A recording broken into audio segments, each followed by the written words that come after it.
Continuation of the British annexation.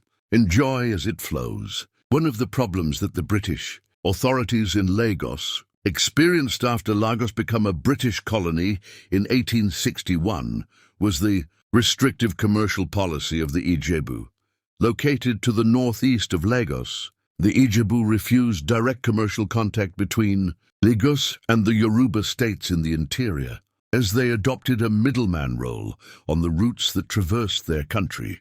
To the British authorities in Lagos, the restrictive policy of the Ijebu constituted an impediment to the commercial prosperity of Lagos. For the two shortest routes linking Lagos with the hinterland ran through Ijebu territory. In the end, the British had to resort to force. On 12th of May 1892, an expeditionary force left Lagos, which on the 19th defeated the Ijebu army after a sanguinary engagement at the town of Imagbon, a few kilometers southeast of Ijebu-Ode, the Ijebu capital.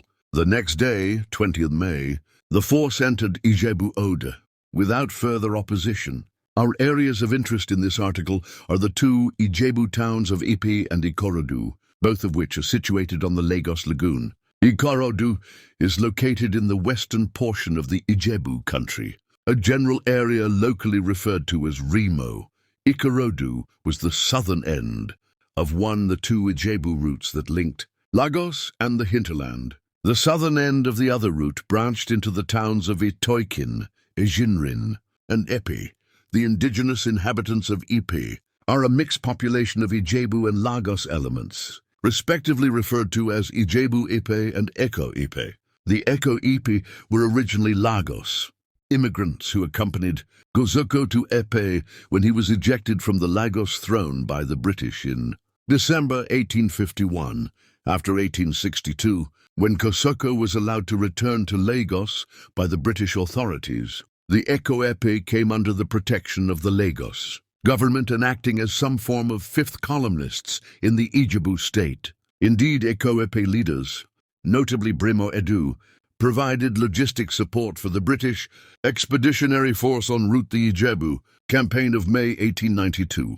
On the eve of the conquest, Governor Carter of Lagos had requested permission from the Colonial Office to annex Ijebuland to the British Crown once the kingdom was subjugated.